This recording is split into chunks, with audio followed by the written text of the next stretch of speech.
Okay. So ngayon, isosolve na natin yung problem natin kanina na hindi bumubukas ng maayos, ano? Kasi masyadong mabilis yung pag-activate ng class dun sa JavaScript natin.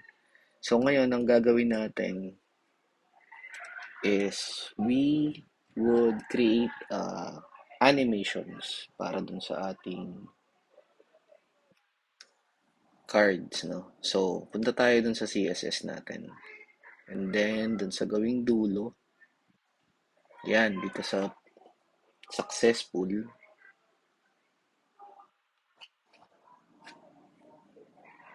baba natin to. Dito tayo maglagay. Pero unahin muna natin to. Lagay muna natin dito sa successful natin. Lagay natin pointer events none. Ang gusto nating mangyari kapag nawala yung card, kapag tumapat doon yung cursor natin, hindi na magiging pointer yung cursor. Okay. So, sa ibabaw niyan, which is sa ilalim nitong card discovered, mag-set tayo ng tinatawag na keyframe. So, ang keyframe ay ang ginagamit natin para sa animation. So, discuss ko lang saglit, ano. So, meron akong dalawang estudyante na madalas silang gumamit ng keyframe. Si Lexter, tsaka si Jinggoy. Ayan. So, ibig sabihin mayroon silang advanced na skill sa CSS. So, ang keyframe, ang ginagawa niya is it makes your element move gradually. So, basically, pinagagalaw niya. Ang sinasabi niya dito is it makes from to 2. For example, tingnan natin example na yan. No? So, from 0 pixel to 200 pixel, pinagagalaw niya yung kanyang box, di ba? So, yung keyframe is basically siya yung syntax para sa animation. So, ang ginagamit natin doon is yung from tsaka to. So, halimbawa, pag sinabi natin from, doon siya magsisimula. And then to, doon siya matatapos. Ngayon, meron din tayong ginagamit na 0% to 100%, minsan 25%, ganyan. Ibig sabihin yan is yung, kumbaga, yung transition or yung loading ng animation, saan siya magsisimula and saan siya matatapos. Ayun, so, please lang, umuubo yung aso ko. So, so meron tayong ganyan. Makikita niyo mamaya, meron tayo dyan from 10% to 90%. May mangyayari dun sa ating card. So, ayan, katulad nito, from 0, 25, 50, 75, 100, nagbabago-bago siya. So, tingnan natin. Ayun, so gumagalaw, di ba? So, mamaya naman ang gagawin natin, parang aalugin natin yung ating card. So, gagamitin natin yung 0 to certain percentage na yan para dun sa ating error. So, balik tayo sa CSS natin. Okay? So, if you want to go deep dive lang sa concept ng animation sa CSS, you just need to search for it sa, ayan, sa Google or dito sa W3 Schools. So, sige, tuloy tayo. Okay, so yun yung keyframe, ano? So, ang una nating i-animate is yung error natin. Okay, so dito, lagay natin, magsimula siya sa 10% hanggang sa 90%.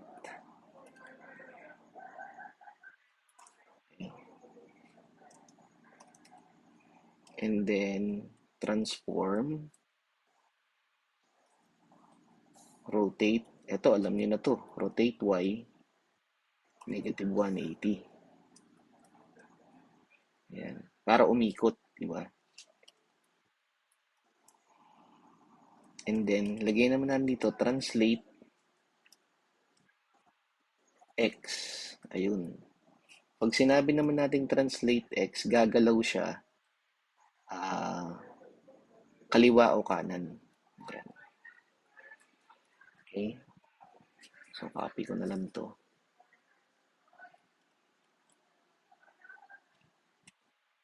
Next is 20%.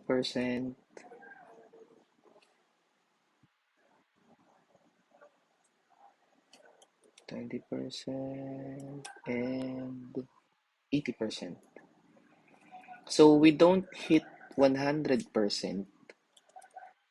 para kumbaga balik siya sa dati niyang pwesto kapag natapos yung pag-alog niya. Okay? Kasi yung 100% kumbaga yun yung stop niya eh. And then we put 30, 50, and 70.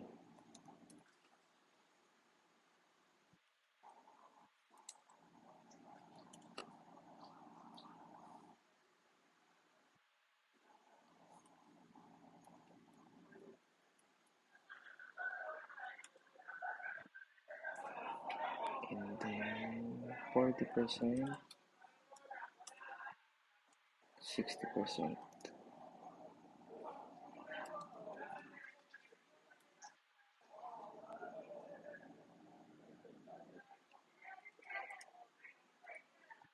Okay.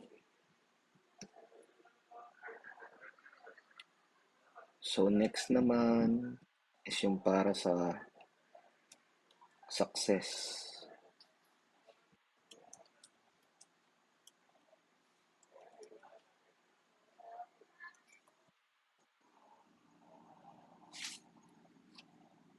So here,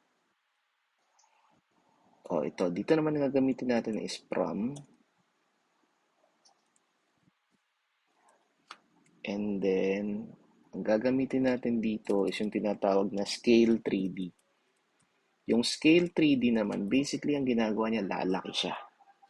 So, magmumula siya sa sukat na 100%, which is yung sukat ng card natin.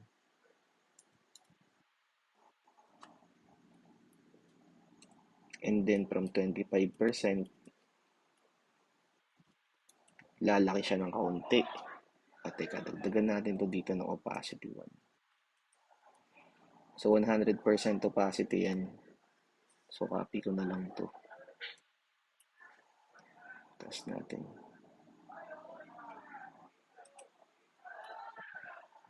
So, dito, 1.1. So, it would look na lumaki ng kaunti. And then, yung end niya, which is yung 100% niya,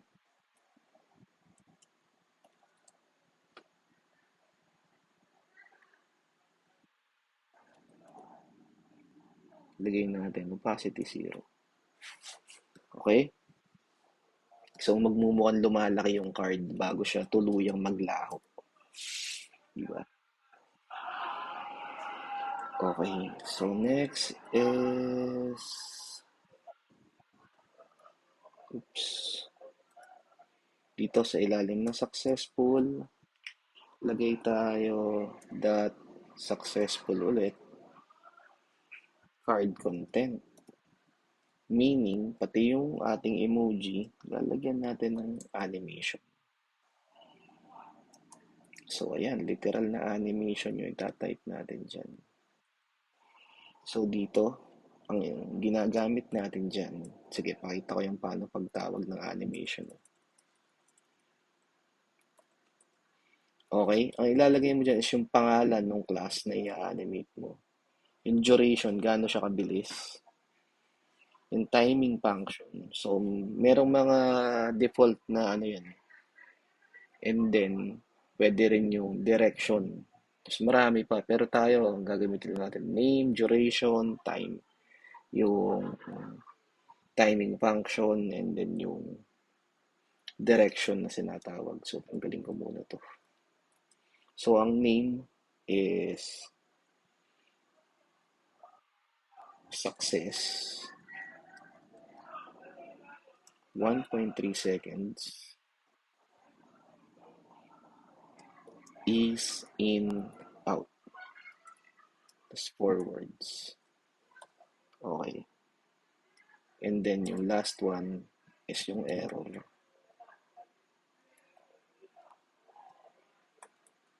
Copy natin ito.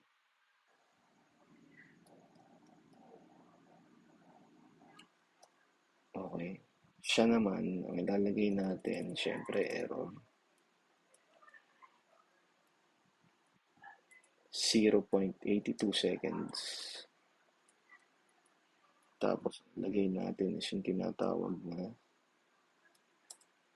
cubic Bezier 0.36. Nakita nyo kanina may mga parang lumilitaw na default 0.07, 0.19, 0.97. And then, we lagay both. So, ibig sabihin ng both na yan, yung mga parang lahat ng sides niya magte-take effect. So, save natin. Ngayon, ang gagawin naman natin, puntahan natin yung ating success, error na JavaScript. So, ayan, di ba? So, ngayon, ang gawin natin, copy natin to. Then, paste natin dito sa taas. Tapos ito, ang gawin natin, comment out muna natin. Okay. So, ngayon, sa halip na remove yan, lagay natin yan, add. Tapos, lagay natin dito, error. Save. So, try natin. Ayun na, nanginig na siya. Okay. So, hindi pa siya sumara, di ba? So, yan. So, solvein natin yan. Yun yung reason kung ba't nilagay natin siya dito. Okay. How about kapag successful? So, try naman natin. Bawasan ko lang yung cards ko. Save natin. Ayun. Yung sinasabi ko yung parang lumalaki. Tapos biglang lumiit na ganun. So, undo natin. Save natin. Okay. So, kanina, yung sa error natin, supposed to be dapat sumara siya. Diba? So, ang kailangan natin gawin dyan is yung tinatawag na pagsaset ng interval. Okay. So, balik tayo rito. So, ang nangyayari kasi is napupunta siya dun sa class error. Which is, ang kailangan natin gawin is kailangan din nating dalin siya dun sa tinatawag na class discovered. And then, we need to remove that from the discovered. Katulad ng ginawa natin dun sa una, di ba? Okay. So, paano natin gagawin yun? Sige. Siya nga pala, para dun sa mga, kung mabilis yung paglipat ko ng ano, I would suggest na ibalik nyo lang dito sa, ayan, sa CSS and then, ayan, sige. So, I would suggest na i-post nyo yung video then screenshot nyo dito para mas mabilis nyo makakopya to. Okay? And then, here, ayan, screenshot nyo yan para makopya nyo. Okay. So, ngayon, so balik tayo ulit dun sa problema natin kanina. Okay? So, ang gagawin natin is tanggalin na natin yung pagkaka-comment nito. Yan. So, ngayon, meron tayong nakalagay dito na remove card. So, try nga natin, save natin. So, sobrang bilis din ng ano di ba? Nung kanya animation. So, yun, no? Hindi na rin so, ayan, nagloko na naman. No? Ayaw na. Mag-isa na lang siya nanginginig kasi na-open mo na kanina yun Di ba? So, ang kailangan natin gawin is kailangan natin lagyan ng set interval yan. Okay. So, dito, ni-remove natin siya sa pagiging discovered. Duktong muna natin to. I-remove din natin siya sa pagiging error. Para hindi mangyari yung nangyari kanina na isa lang yung bumubukas. So, ayan. Okay. Save natin. Check nga natin. Ayun, nagloko ulit. So ngayon, ang gagawin natin is, meron tayong tinatawag na set timeout function. Ang set timeout function ay built-in sa JavaScript. So, ang ginagawa nito is binibigyan niya ng, ayan, set timeout. Kumbaga, binibigyan ka niya ng certain amount of time bago niya paganahin yung function mo. Okay. So, type natin dito, function. Then, ayan. So, ang gagawin natin ngayon is, ito,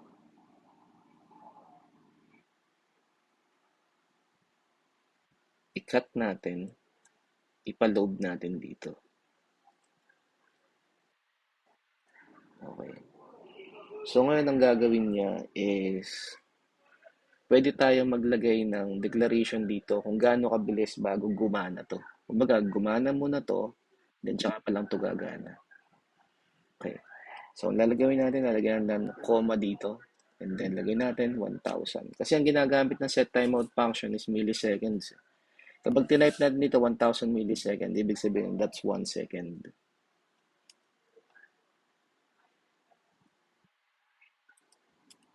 Save. So, let's try. Open, open. Ayun, nanginig. Sumara.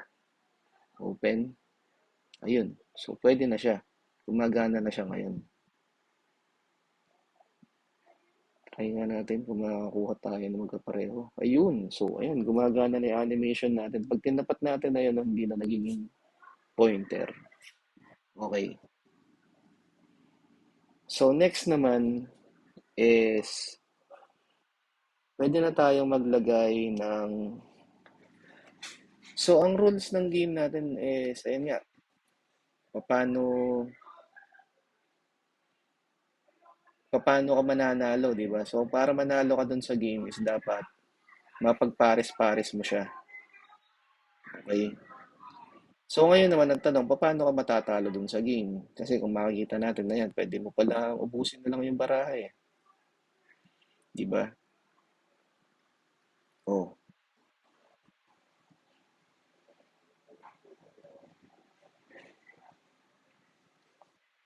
So, dun sa next part ng video natin,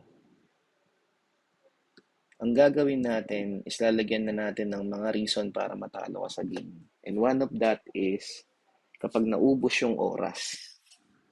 So, para magawa natin yun, punta tayo ngayon dito sa index. And then, idagdag natin sa index natin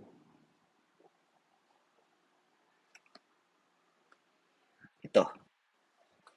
So, lagyan natin siya ng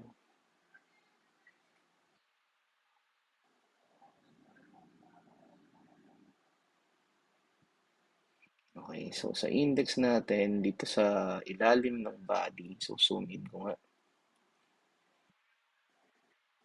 Yan, sa ilalim ng body natin, maglagay tayo ng header.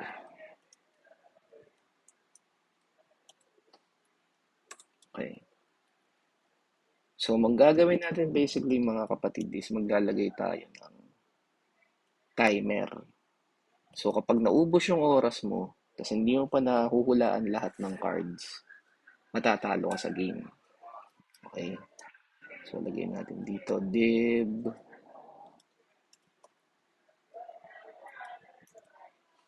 Okay? So, ito na yung ating pang timer. Pangalanan natin siyang counter.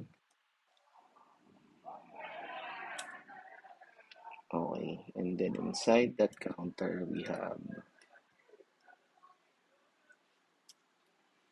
div plus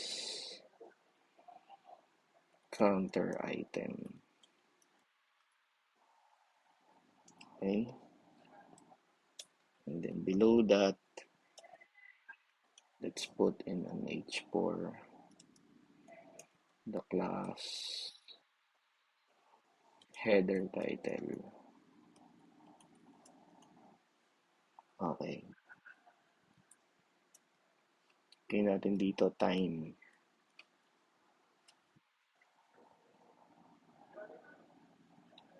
And then sa ilalim niyan, lagay natin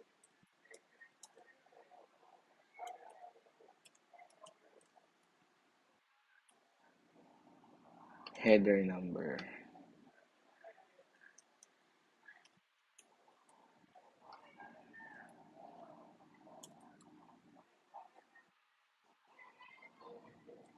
Okay, and then sa loob niyan, lagyan natin ng span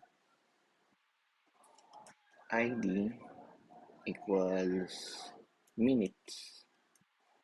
Ayan, so meron tayong timer na minutes, 00, span, colon,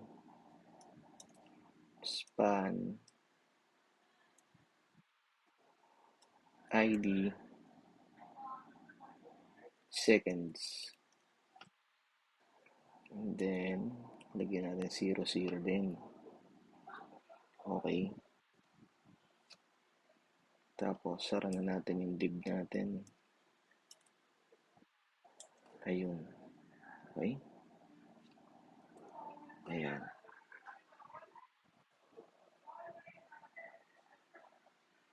So, save natin. So, ayun na. Diba? So, screenshot nyo guys. Ayan. From here to here.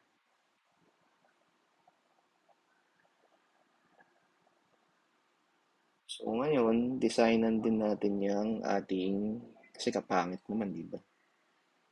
So, dahil ito ay nasa ibabaw ng main, tapos sa ilalim ng body, doon tayo maglalagay. So, angat tayo rito. So, dito siya. Sa ibabaw ng main, ilalim ng body.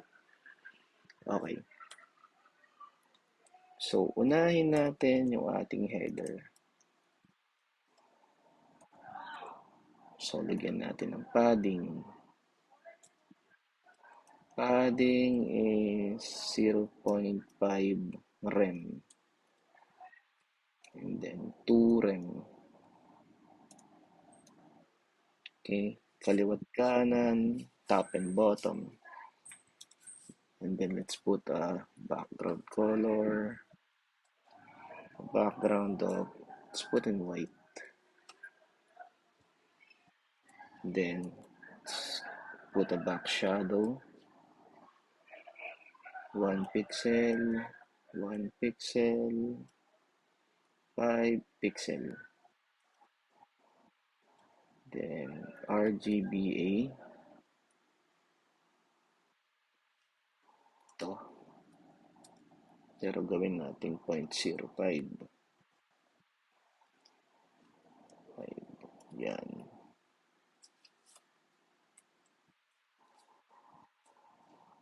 Siyempre, dapat naka-flex yan. Okay? So, sara natin dito. And then, justify content. Space between. Save. Ayun. And then, align items. Let's go for baseline. Ayan na siya. Look. Iba-iba'y kulay, di ba?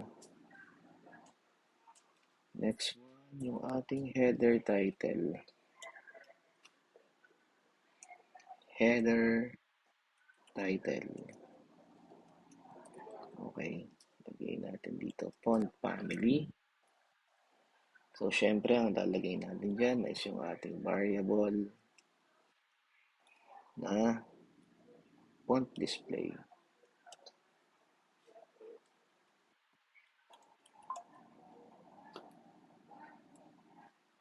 Next is, let's do a font weight of 600 para bold.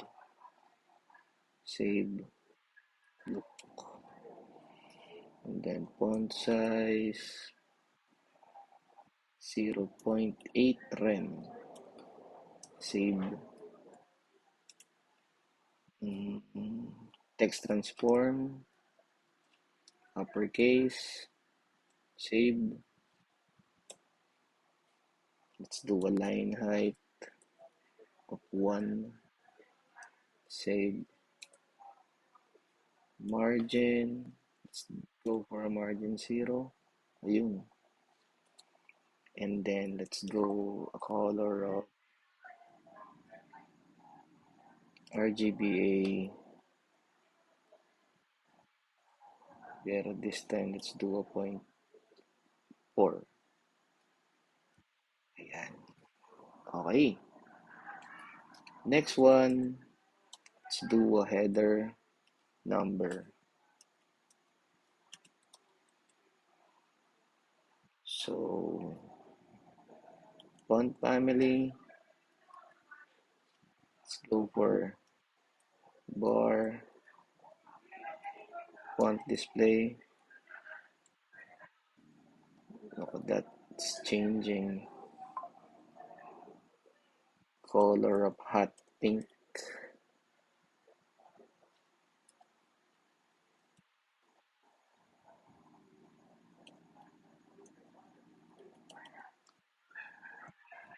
Yun eh. Hindi ba? Kulay Shopee. And then font size of 3.5 rem. And then line height 0.9. Save. Uy, look at that. Next one, let's do a counter.